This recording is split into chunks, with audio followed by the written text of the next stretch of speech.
Headline sponsored by Abhilashi Group of Institution. Join us to beat the crowd. मुख्यमंत्री ने पूर्व प्रधानमंत्री राजीव गांधी को पुष्पांजलि की अर्पित। उपस्थित लोगों को एकता और अखंडता की दिलाई शपथ। बोले, राष्ट्र के प्रति राजीव गांधी के योगदान को हमेशा रखा जाएगा याद। विस्थापितों के हक के लिए पूर्व सांसद डॉक्टर राजन सुशांत ने आवाज की बुलंद। कहा, विस्थापितों को कंपनसेशन देने से नहीं चलेगा काम। प्रदेश सरकार विस्थापितों को दे एग्रीकल्चर भूमि। नालागढ़ के विधायक ने पूर्व विधायक के खिलाफ खोला मोर्चा। लखविंदर राणा ने पूर्व विधायक और उनके कारोबारियों पर जड़े भ्रष्टाचार के आरोप। सीबीआई जांच की उठाई मांग। और आईटीआई में ऑनलाइन कक्षाएं जल्द की जाएंगी शुरू। सरकारी आईटीआई में चल रहे ऐसे सभी ट्रेड किए जाएंगे बंद जिनका छात्रों को रोजगार और स्वरोजगार की दृष्टि से नहीं कोई लाभ। नमस्कार, आप देख रहे हैं HP 24x7। मैं हूं जनीशा। मुख्यमंत्री जयराम ठाकुर ने पूर्व प्रधानमंत्री राजीव गांधी की 76वीं जयंती के अवसर पर छोटा शिमला स्थित राजीव चौक में उनकी प्रतिमा पर पुष्पांजलि अर्पित की। उन्होंने इस अवसर पर उपस्थित लोगों को एकता और अखंडता की शपथ भी दिलाई।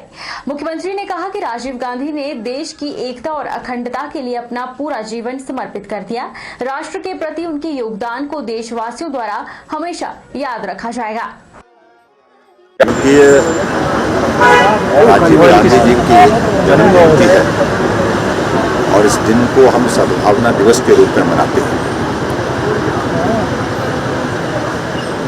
अपने जीवन का सर्वस्व उन्होंने अपने राष्ट्र के लिए दिया और सबसे बड़ी बात अगर मैं कहूँ कि जीवन का बलिदान भी भारत के लिए दिया। और ऐसी परिस्थिति में जो उनका जो कंट्रीब्यूशन, योगदान जो पूरे राष्ट्र के लिए रहा है, भारत के लिए रहा है, उसको हमको स्मरण करना चाहिए। और जो उनका संदेश है सद्भावना की दृष्टि से, उस पर हमको आगे बढ़ करके काम करने की आवश्यकता है। मैं उनको श्रद्धांजलि देता हूँ और स्वाभाविक रूप से उनके किए गए कार्यों के लिए और किए गए कार्यों के साथ साथ में उनके महान बलिदान के लिए श्रद्धा सुमन अर्पित करता हूं। दून ब्लॉक कांग्रेस ने पूर्व प्रधानमंत्री स्वर्गीय राजीव गांधी के 76वें जन्म दिवस के उपलक्ष्य पर एक कार्यक्रम का आयोजन किया, जिसमें दून के पूर्व विधायक समेत सैकड़ों पदाधिकारियों ने हिस्सा लिया। पूर्व विधायक और पदाधिकारियों ने राजीव गांधी की फोटो पर श्रद्धा सुमन अर्पित किए और उनके द्वारा देश हित के लिए किए गए कार्यों का बखान किया गया। हमने भी उनको पुष्प अर्पित किए। राजीव गांधी एक बहुत ही बड़ी सोच के मालिक थे। स्वर्गीय राजीव जी की सोच के कारण आज दिल्ली में मेट्रो चल रही है। स्वर्गीय राजीव जी की सोच के कारण आज हमारे जो इंटरनेशनल व्यापार खुला है, उनकी सोच के कारण आज जिस डिजिटल इंडिया की बात हो रही है वो भी राजीव जी की देन है। कांग्रेस पार्टी कुमारवी इकाई द्वारा भराड़ी के सलाव पंचायत में राजीव गांधी की 76वीं पुण्यतिथि मनाई गई। इस अवसर पर पूर्व सीपीएस राजेश धर्माणी ने देश के पूर्व प्रधानमंत्री राजीव गांधी को श्रद्धा सुमन अर्पित किए और उनके द्वारा देश हित में किए गए कार्यों की उपस्थिति लोगों से चर्चा की। उन्होंने गांधी परिवार के बलिदानों को भी गिनाया। सब लोग यहाँ पर कांग्रेस पार्टी की तरफ से और हमारे जो स्थानीय यहाँ पे पंचायत प्रतिनिधि हैं, सबने मिलकर राजीव गांधी जी की जयंती पर उनको श्रद्धासुमन अर्पित किए और उनके किए हुए विकास कार्यों बारे यहाँ पे चर्चा की। नौजवान जो हमारे साथी हैं उनको इसके बारे में अवगत कराया और हमें इस बात का फक्र है कि जो राजीव गांधी जी ने जिन नीतियों को, कार्यक्रमों को हिंदुस्तान में शुरू किया था, उनसे आज देश जो है आगे बढ़ा है और देश जो है आगे बढ़ता रहेगा, ऐसी हम उम्मीद करते हैं। जोगिंदरनगर ब्लॉक कांग्रेस द्वारा चौंतड़ा में राजीव गांधी की जयंती पर फूल पुष्प अर्पित किए गए और उन्हें याद किया गया। इस अवसर पर ब्लॉक कांग्रेस द्वारा क्षेत्र के गरीब जनता को राशन की किटें प्रदान की गई। पूर्व विधायक ठाकुर सुरेंद्र पाल ने कहा कि राजीव गांधी देश के युवा प्रधानमंत्री थे। राजीव गांधी को सूचना एवं प्रौद्योगिकी का जनक माना जाता है। आज डिजिटल इंडिया की बात की जा रही है, उसकी शुरुआत राजीव गांधी द्वारा ही की गई थी।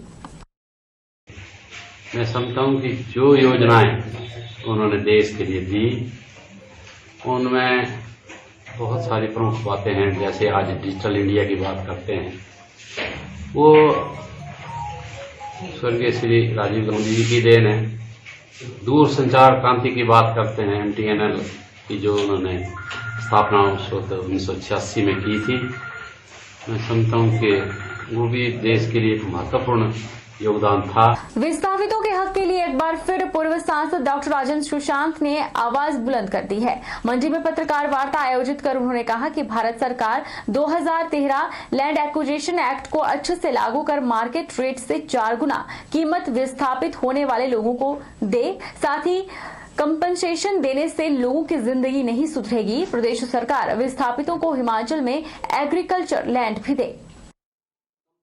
पत्रकार वार्ता में पूर्व सांसद राजेंद्र सुशांत ने कहा कि हवाई अड्डे के निर्माण, बिलासपुर लेह रेलवे लाइन और मंडी पठानकोट 4 लेन निर्माण में बहुत से लोग विस्थापित होने वाले हैं और अधिकतर लोग खेती बाड़ी कर ही आय जुटाते हैं।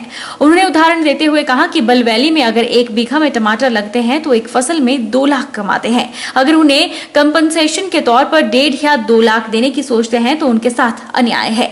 राजेंद्र सुशांत ने कहा कि पौंग बांध को बने 50 साल हो गए हैं और भाखड़ा डैम को बने 60 साल हो गए हैं, लेकिन आज भी वहां से विस्थापित लोगों की परेशानियां दूर नहीं हुई है।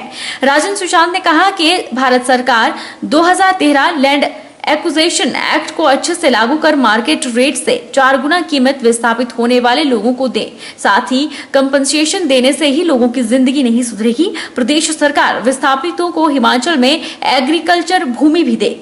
यहाँ पर विस्थापन की समस्या खड़ी हो गई है। कीरतपुर से मनाली जो 4 लेन बन रही है, उससे हवाई अड्डे के निर्माण से और आने वाले समय में बिलासपुर से ले जो रेलवे लाइन आएगी, और इसी तरह बहुत जल्दी पठानकोट से मंडी भी 4 लेन का निर्माण शुरू होने वाला है। तो कुल जोड़ के मेरा आंकलन है कि 20-21 हज़ार लोग विस्थापित होंगे। उनकी मांग है कि हमारे पास आमदनी का कोई साधन है नहीं। जैसे बल की मैं उदाहरण देता हूँ, बहुत उपजाऊ ज़मीन है, 1 बीघा टमाटर लगाते हैं तो एक ही फसल में 1.5 लाख 2 लाख रुपया कमाते हैं। अगर आप उनको 1 बीघा का लाख या 2 लाख रुपया कंपनसेशन देने की बात सोचते हैं तो उनके साथ बहुत भारी अन्याय होने वाला है। पूर्व सांसद राजेंद्र सुशांत ने प्रदेश और केंद्र सरकार को हवाई अड्डे के निर्माण को लेकर भी घेरा। उन्होंने कहा कि मुख्यमंत्री ने हवाई अड्डे का सपना दिखाया है, जिसे 2 साल हो गए हैं, और प्रधानमंत्री ने भी कहा है कि जब रबड़ की चप्पल पहनने वाला भी हवाई जहाज में यात्रा करेगा उस दिन भारत को खुशहाल मानेंगे। उन्होंने कहा कि अगर यह सपना धरातल पर उतारना है तो लोगों को अच्छा मुआवजा देना होगा।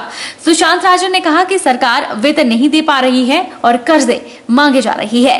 उन्होंने केंद्र सरकार और मुख्यमंत्री से अपील की है कि रक्षा विशेषज्ञों और वरिष्ठ सैन्य अधिकारियों का दल जल्द हिमाचल चीन सीमा पर भेजा जाए, क्योंकि चीन का खतरा बना हुआ है और वहां के 6 गांवों को पर मुसीबत बन पड़ी है। इसलिए मेरा सुझाव है, मैं अभी लाहौल से आया हूं और लाहौल के अंदर देख के आया हूं, लाहौल और चीन के बॉर्डर पर एक स्थान पर 10 किलोमीटर अंतर्राष्ट्रीय सीमा है, 6 गांव जोड़ने की बात आ गई है। तो ऐसी स्थिति में चीन का भयंकर खतरा बना हुआ है। तो मेरी प्रधानमंत्री जी से, रक्षा मंत्री जी से और मुख्यमंत्री जी से अपील है, रक्षा विशेषज्ञों का और वरिष्ठ सैनिक अधिकारियों का दल जल्दी भेजें सामरिक दृष्टि से, क्योंकि चीन भयंकर खतरा लिए बैठा हुआ है। अंदर कभी भी कुछ भी हो सकता है, उस पर भरोसा नहीं किया जा सकता है।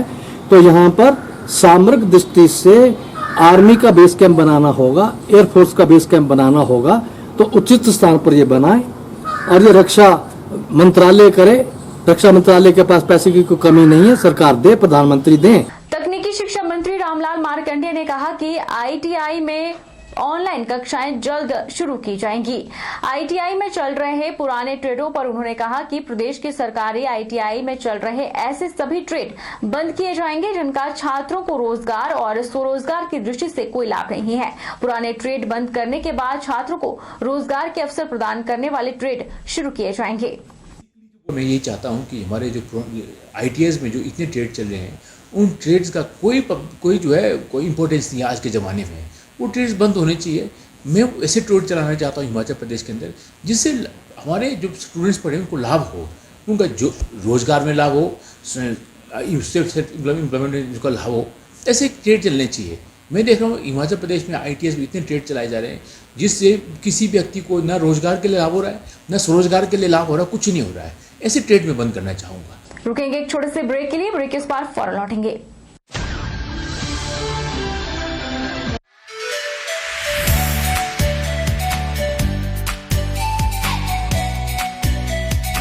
Abhilashi Group of Institution, where you can get admission in 2020 and 21 for BTech in Civil, Mechanical, Electrical and Computer Science Engineering, Diploma in Civil, Mechanical and Electrical Engineering, B Pharmacy, B.Ed, D.Led, MSc, Physics, Chemistry, Botany, A&M, GNM, BSc Nursing and Post Basic BSc Nursing courses. For detailed inquiry, please contact Abhilashi Group of Institutions near Chowk, Tehsil Bald, District Mandi, Himachal Pradesh.